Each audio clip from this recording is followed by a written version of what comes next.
educated people capable of critical thinking. They're not interested in that. That doesn't help them. Illuminati, you'll never take control. Your new world order will lead to none at all. Open up your eyes, wake the fuck up, America. Elite control your lives with fear, just scaring you with terror on your screen, telling you what to believe. But who benefits from panic, hunger, and greed? That's how they feed upon the masses like a fucking disease. We are anonymous. We are anonymous. Somos anónimos. Somos legión. ونحن نتسامح مع جرائمكم. Understand that something is horribly wrong with this world. Anonymous are your brothers and sisters, your sons and daughters, your parents and your friends. Anonymous is you. For the good of mankind. To end the corruption, we must expose it. Think for yourself. Question authority. Anonymous cannot and will not stand idly while people are being denied their basic rights and human liberties. And we fight the global agenda around the world, and for this, we are called criminals, demonized by media, and sought by various organizations. We are affiliated with intellectual liberty, national borders, and the weapons of earnest and effort and being and the understanding of information, in actionable and accountable response and the spending of life's energies and time.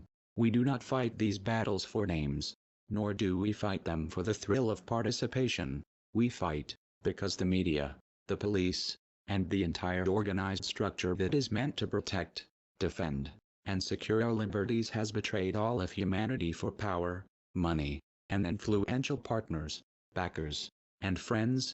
As George Carlin said, it's a big club, and you ain't in it. Join us in this battle for freedom of information worldwide. Remember, we are you. Anonymous is you, and you are anonymous. You are fighting for yourself, the web, and for the next step in evolution.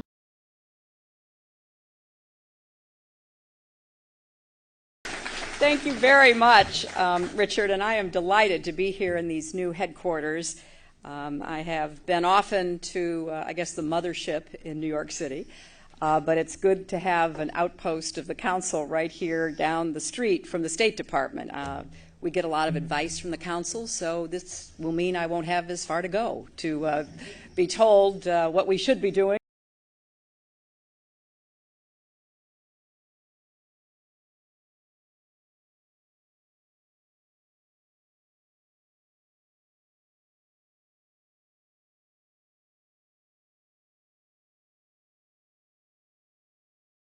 My understanding is that you went out with this protector of yours who swore that you were his adopted godson. Yes, yes.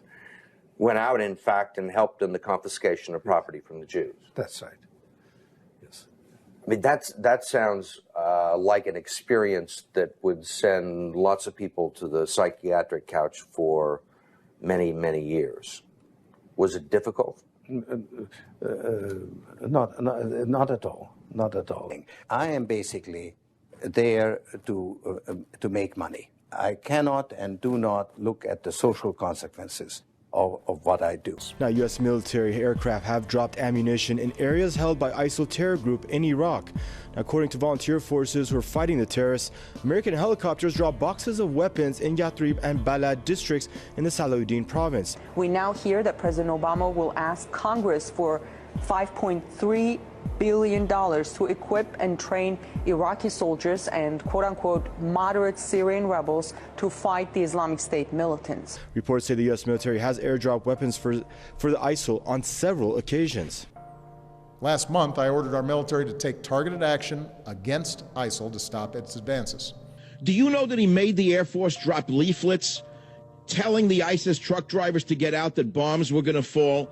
Did you know that? Does anyone know that he did that? This is going to make people think twice about this guy. This is not as clear as it may be of he's just a pacifist or a liberal. There's something more here, Donald.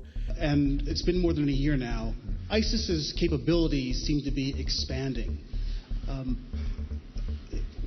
Were you aware that they had the capability of pulling off the kind of attack that they did in Paris? Are you concerned, and do you think they have that same capability to strike in the United States?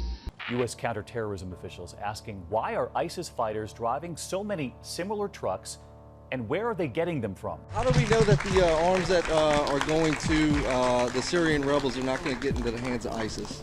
Because if we had people who were there to funnel it to the right people, and I know these people, and I know who they are, and I know how to do it, and so do other people. You are basically saying that even in government at the time, you knew those groups were around, you saw this analysis, and you were arguing against it, but who wasn't listening? I think the administration. In an interview with the New Yorker magazine, he compares groups linked to al-Qaeda to an amateur basketball team. Intelligence officials in Pakistan say a local commander from the terrorist network Islamic State has admitted receiving funds transferred via the U.S. He made the confession while being interrogated. Today, we learned that the same group may now be in possession of a deadly cache of American-made firepower, Stinger missiles. I think it was a willful decision. A willful decision to go support an insurgency that had Salafist, Al-Qaeda, well, and a Muslim willful Brotherhood. decision to do what they're doing, which you'd have to really ask the president, what is it that he actually is doing? Mass graves in Iraq lie unprotected and unexhumed. Witnesses are fleeing, and not one ISIS militant has faced trial for international crimes anywhere in the world. So I am speaking to you, the Iraqi government, and to you, UN member states, when I ask, why? Why is it that nothing has been done? Justice is also what the victims want. ISIS is a bureaucracy of evil, leaving behind it a trail of evidence that nobody is collecting. We're two Yazidi brothers. Excellencies, it is not too late to turn things around. I believe there is a common will among those in this room, among leaders in Baghdad and capitals around the world, that ISIS should be held accountable in a court of law for its crimes. What is needed now is moral leadership to actually make this happen.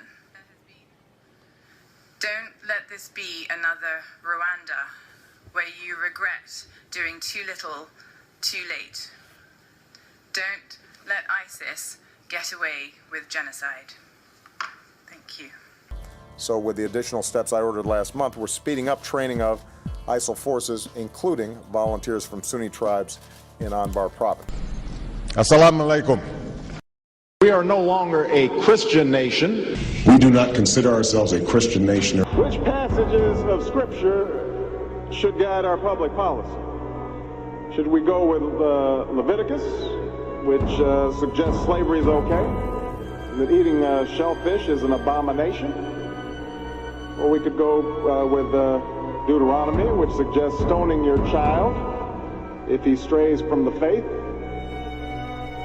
Or should we just stick to the Sermon on the Mount, a passage that is so radical that it's doubtful that our own Defense Department would survive its application? The Holy Quran tells us, the Holy Quran teaches that, the Holy Quran tells us, and the Holy Quran also says, one of the points I want to make is that if you actually took the number of Muslims, Americans, we'd be one of the largest Muslim countries in the world. The United States has been enriched by Muslim Americans. Since our founding, American Muslims have enriched the United States. We will convey our deep appreciation for the Islamic faith, which has done so much over the centuries to shape the world. But my father came from a Kenyan family that includes generations of Muslims. I have known Islam on 3 continents before coming to the region where it was first revealed. That experience guides my conviction. You're absolutely right that John McCain has not talked about my Muslim faith. He did bow to the Muslim king, while he did not do it to the British Queen of England. And by bowing, he showed the world that I am subservient. I do bow down to you as a Muslim king, something no other president has done with Saudi Arabia. The Saudi king is his peer. He is not his subordinate in order to bow for him. And this is exactly what Obama did.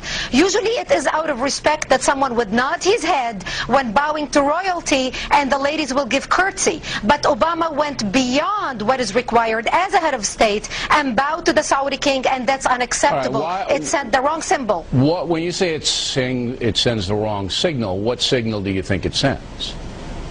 It sent a message that Islam is superior to any other master or king or president in the world, that an American president bound to a Muslim king.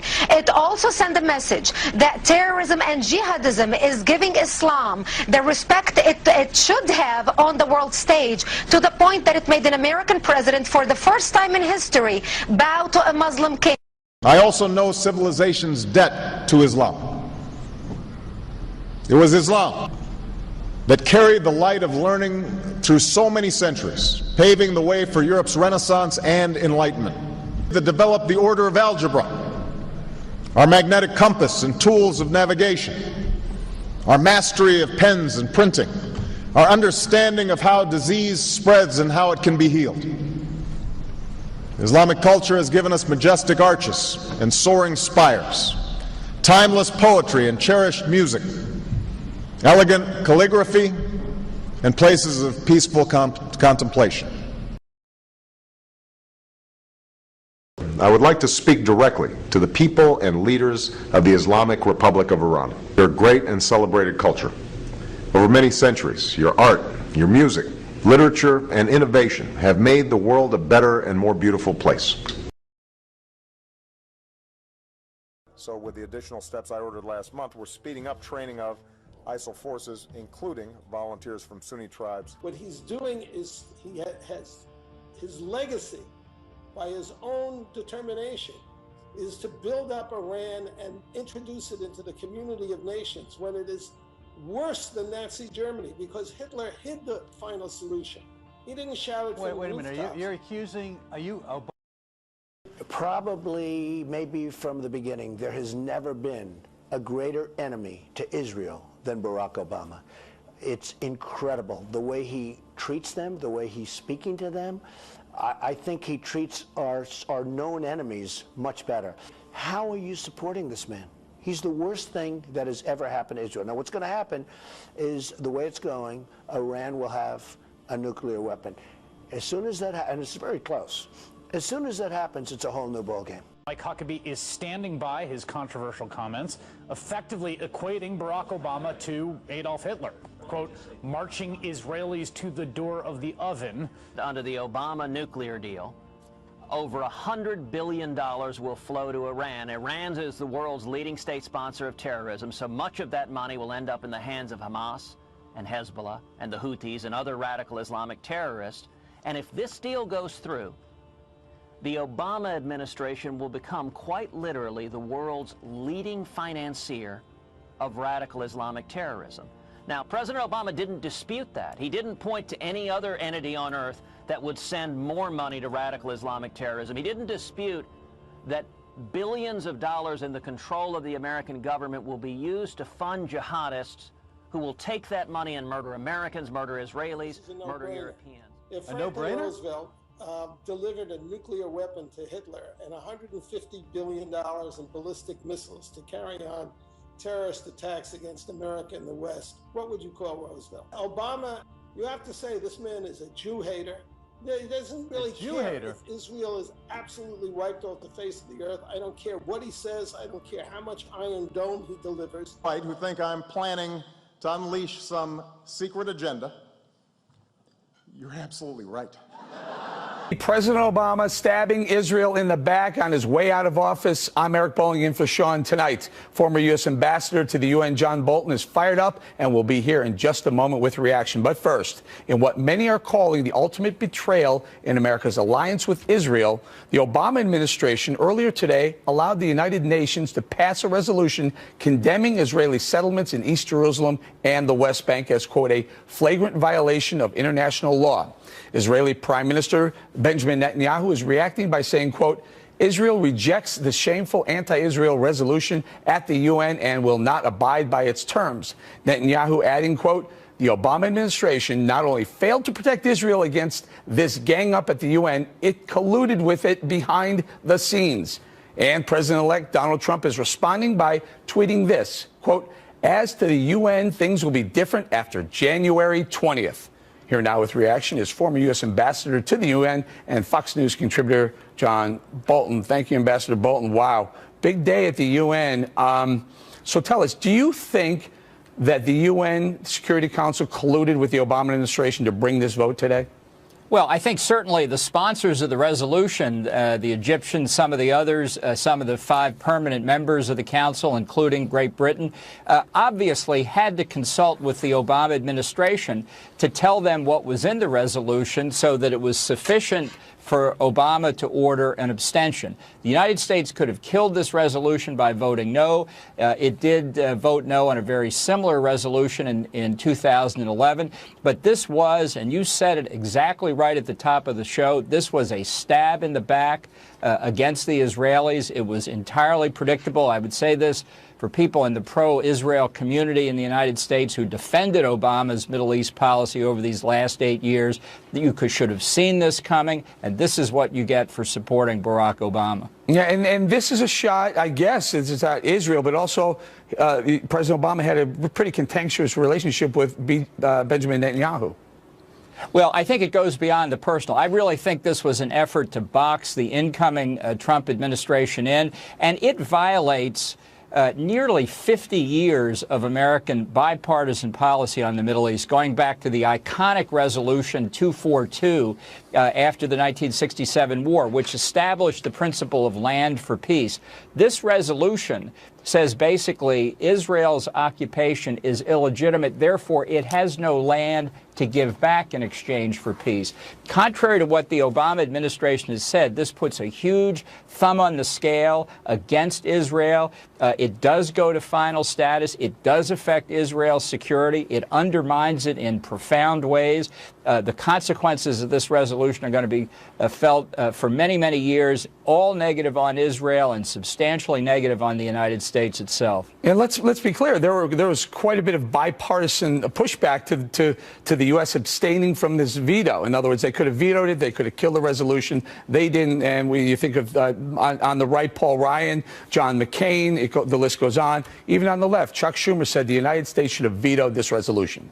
Yeah, they should have been, particularly in the Democratic Party, clearer on this going back for a long, long time. This subject of what Barack Obama might do with respect to Israel during the post-election, pre-inauguration period has been the subject of discussions that I've participated in for 2 years or more. It was entirely foreseeable, and now we see the consequences. Well, let's talk a little bit about Israel's response. Now, will Israel change any policy? Will they stop building? Will they stop developing? Will they stop settling? Not a chance, and nor should they. No, we have guns. No, what you have are bullets, and the hope that when your guns are empty, I'm no longer standing, because if I am, you'll all be dead before you've reloaded. You think he's going to win? I think he's going to win. I think you guys are in for a big surprise, which I'm quite excited about. I think we've seen a very similar thing here in the UK with Brexit. We saw a lot of the liberal press kind of sneering at Brexiteers. We saw a lot of the sneering that we see from the Clinton News Network, and I think it's something we That's CNN. You're calling us the Clinton News Network. That's exactly correct. And why? Why do you call us the Clinton News Network because when we prominently featured a Florida poll that showed Donald Trump had a couple of points lead? And earlier on this evening on Twitter, you were telling me, Hillary Clinton has a 12-point lead, and now you're having to look at Florida polls showing a 2-point lead. But those are two different. Very hard for you. They're entirely different things. One is a national poll that showed she had. One poll that showed she had a 12-point lead, others show a 9-point lead. Nationally, she's been ahead I think for we're weeks. all very bored of the polls. I think none of us need to take any notice of them whatsoever. We learned that in the UK with Brexit. We learned it indeed with our general election. What I will say, having sat in the Republican convention in Cleveland and watched your news network, it is entirely biased, I think, in coverage. And I think Trump's doing a great job. And I think what we saw today from him opening that hotel was a super because you keep making these accusations, and quite frankly, you cannot back them Because you just said, I'll just give you an example straight. Not in airtime, not in how often. I will give you an example straight off the bat of what you just said. No, I won't let you finish because I want to answer your question. You said I can't back them up. You can't go ahead and back them up then, because I've worked here 18 years, and I can tell you nothing but balance. So you were just saying how Trump really struggles with women. You guys seem to love to present us women, and I am vaguely a woman, as victims. I don't see myself as a victim. Many women, hard-working women, don't see themselves as victims. And we could also look at other polls that say 70% of individuals find Clinton to be utterly distasteful. I find her abhorrent to look at. Her little smile there does nothing for me. So but Katie Hopkins, nobody's saying everybody loves Hillary Clinton. Well, I think you just did. Women, you said women love Hillary. Women do not love Hillary I never Clinton. said that. Okay, You're literally misquoting me. Tell me your quote. I gave you a poll where she had a 12-point advantage over Donald Trump with the female. They really are meaningless. Move on from polls. I'm bored of your polls. Okay, but you just quoted something I said that was completely factually incorrect. Tell me the correct quote. That women love Hillary Clinton? Oh, wrong word there. Clinton. When did I say You that? love Clinton, remember, not Trump. This conversation is actually going completely off the rails because it seems like we've just entered a post-fact world where no matter what we say to you, you will actually deny facts and then fabricate quotes and put them in my mouth. I think where we now sit in politics is in a world of post-truth politics where we surround ourselves with the truth that we want to hear. People enter an echo chamber and hear the stuff they said back to them that they want to hear, which is why people that support Clinton listen to you and why people that support Trump might listen to me or Fox, for example. Anyway, do ask me some questions you want to ask. Sure, let's talk about Brexit because, no, first let me ask you about your support for Donald Trump. What is it about the things that he says? Why do you support Donald Trump? Because you're sitting here in Britain. Of course, you were pro-Brexit and all those things, and you have said some absolutely vicious and disgusting things about immigrants. You've called them cockroaches. You've said they were feral. You've said suicidal inmates should just go ahead and kill themselves. I think we should turn back the boat. People with dementia are blocking beds. So absolutely disgusting things. In your opinion is it's disgusting. In my opinion, I speak the truth. Anybody who calls a human being a cockroach, I don't think you speak for everybody, darling. Says something. Move along with your disgusting question. in many people's minds. Why do you support Donald Trump? Because for me, as a small business owner, he really speaks to me and the people like me that work hard for a living. He gets things done. I think we've just seen Obamacare. It crucifies small business owners. You're going to get more of that with Hillary Clinton. You're not going to get that with Trump, and I think that's very important. He also gets stuff done. What we've seen with Clinton, essentially, she's just the wife of an ex-president. She was there supporting her husband whilst he was in the Oval Office with Monica Lewinsky on her knees next to him. That is not the sort of strong woman I need. You're going to cut me off because I said not at all. You just said she's someone's wife when she was Secretary of State. She was someone's wife, and he had affairs in the Oval Office, and she stood by him. That is not a strong woman for me, honey. Let's. But if you call me honey, that is just very condescending. Okay, no, what word would you like me to call you? Extremely rude. That's impossible. Kill him.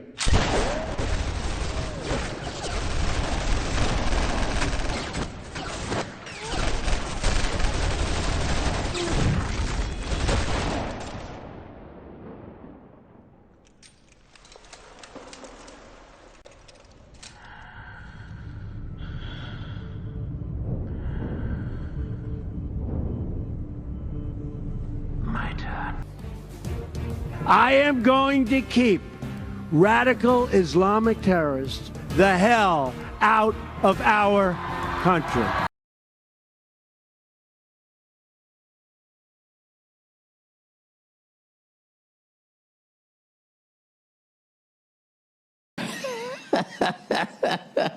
Jesus fucking Christ. I've never seen so many fucking adults crying in my life.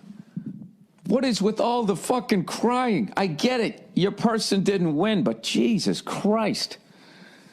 You're making the left look horrible. Oh, I'm going to Canada. I love this shit where people are like threatening, like Cher.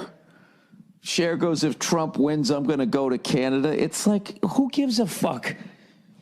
You know? I didn't even know you were still here. And Charlie, Jon Stewart, one of my adversaries on television, promised to move to another planet if Donald Trump wasn't president. He's obviously not going to be able to do that. But Lena Dunham, I thought she was going to just fall apart completely. Alec Baldwin, Barbara Streisand, it goes on and on. Your thoughts on these Hollywood elites? Yeah, these Hollywood hypocrites, you know, they say they're going to leave the country if Trump wins, and they want inauguration tickets when he does. It's the hypocrisy is unbelievable. Isn't it nice to now have a president that doesn't cater to these Hollywood elites that did these $50,000 a plate fundraisers? Both Hillary and Obama did these ridiculous fundraisers in Hollywood and pandered to them and gave these elitists full granted access to the White House. Isn't it nice to have a president that actually wants blue-collar Americans represented at his inauguration? I think this actually shows why Trump won. It's because he didn't pander to the very elites that middle America felt so disconnected from for so long. And hey, with Elon Musk's progress with actually getting us to Mars the next 100 years, Jon Stewart better pack his bags, because you never know. He might have to go there That's soon. a good point. Quick thought across the board. Start with you, Kristen. How about we put him in one inaugural ball, one room, and then pull the plug, and Trump says, I can't make that one.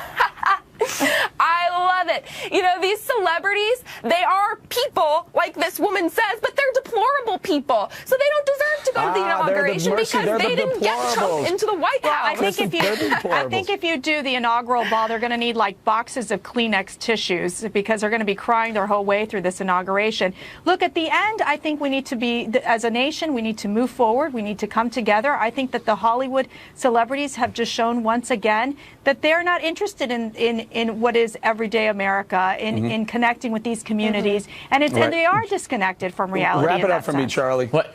Eric, I think we should have a safe space ball where we just have all these leftists together that need a safe space area where we have Play-Doh and cushions, so then no offensive words at all, where they could pretend that Trump actually didn't win. And Mercy, you want to say what else do they get? They Juice get boxes. That's right. That's right. All right, that's a good idea. We'll leave it right there, guys. Thank you very much. Thank you all for coming to my show. You've been great, but now I have to go. Everyone had a super time, I hope. Some songs tend to push the envelope. These are things that I have said, but there are voices in my head, and if you could hear them, this is what they'd say.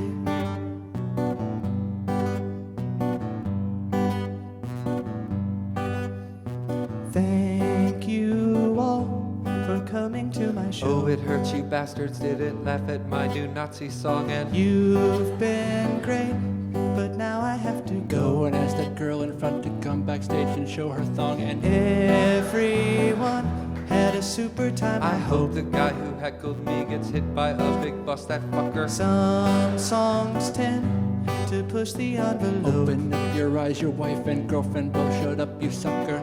There are voices in my head, you're such a hack, saying things that shouldn't be said. You need Prozac. I just hope that they will. No, we won't go away. But wait, there's more.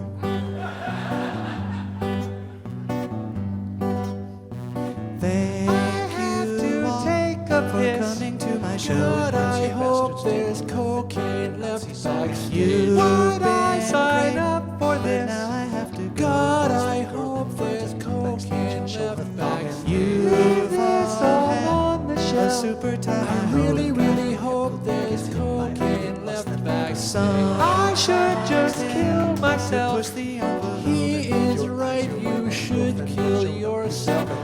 Hear the voices in my head. You're such a mess. Think things that shouldn't be said. You're talentless. I just hope that they will. No, we won't go away. No, they won't go